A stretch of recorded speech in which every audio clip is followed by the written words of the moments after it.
So you've probably seen headlines in the news or an increase of videos in your feed of all the recent anti-Asian hate crimes and violence that are happening. Brazen attacks against Asian Americans. A man throwing a box at an Asian woman, then shoving her into a row of newspaper boxes. 8 people were dead and 1 injured. The killing spree, in which most of the victims were Asian American women, happened in the span of just a few hours.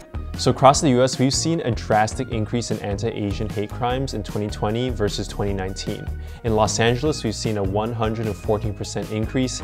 Here in Boston, a 133% increase. And in New York, an astounding 833% increase. So what's provoking all of this? Where is all of this racism coming from? How do we advocate for ourselves alongside very important movements like Black Lives Matter?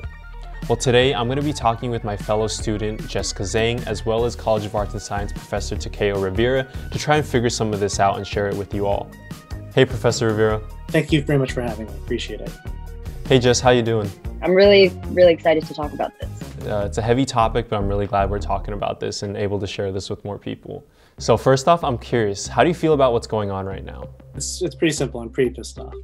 So we're talking today, it's a day after white supremacists murdered 8 people in the Atlanta-based massage parlor, right? 6 of whom we understand to be Asian women, at least. So much of what's been happening could happen to any one of us and could happen to anybody that we know and love. And it seems like it's predominantly also happening to members of our community who are the least protected. For example, our elderly, and then these women who are working service jobs. And it just really saddens me to see this. Do you think these attacks are isolated, or do you think there was some sort of immediate trigger that kind of led to this violence? I think that COVID-19, specifically the direction of how it moved, of it starting in China, being called the China virus or Kung flu, all of that, I think that attached us as a people to all of the other hardships and really terrible things that came from this pandemic, right? We've never been in something that stopped us so globally. And of course, we're looking for an enemy. There has to be someone for us to blame. So there's a lot of news coverage on this now, but do you want to talk about a lot of the long-standing anti-Asian racism that we've seen throughout this country? Anti-Asian racism is baked into the DNA of this country. Even as early as 1492, when Christopher Columbus gets lost in the Antilles, there is this notion that the indigenous people here are Indians. So even those who have been perceived as Asian have been the targets of expansion and imperial violence, right? We see that legislated much more explicitly against East Asians in the 1882 Chinese Exclusion Act, for example, which was the first race-based immigration restriction that the United States implemented. You saw that again with the Japanese American concentration camps during World War II.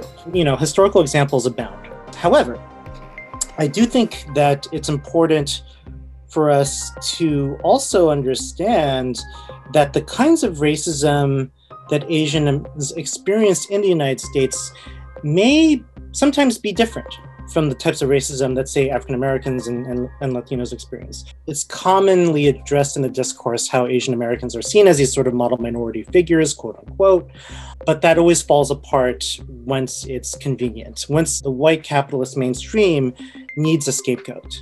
Okay, yeah, I think that history is super important for people to know too, especially those who might not be in the Asian community and even those who are, because it isn't really taught in our education system. So how do you think people can advocate for the Asian community moving forward?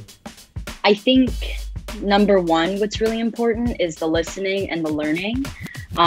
Listening to Asian people's experiences and not invalidating them, right? And I think learning about the history of exclusion, the history of discrimination that is so rich within all of our histories. And I think that's a very important first step. I can start by saying what we shouldn't do. Yeah. We do see, for example, a lot of folks are saying, oh, well, like Black folks had their turn, why don't we have our turn, right? Why can't we talk about our struggles in the same way? In response to that, I would say that, combating racism is not a zero-sum game. And in many respects, the movement for Black lives, if anything, is a benefit to the ways in which we can talk about anti-Asian racism, right? That means that we can build bridges and solidarities with Black communities who have developed newfound activist infrastructures for combating these forms of prejudice. And frankly, a lot of Black and Asian American organizations have already been doing that over the last month, and that's been really heartening to see. At the end of the day, we're all stronger together. How we respond to this will, in many respects, determine how we define what it means to be Asian American at all. There are many ways in which we think about Asian Americanness as just this kind of funny thing where we drink boba and go on subtle Asian traits, right? But it's a lot more than that. Asian Americans do need to look out for each other. We need to care for each other.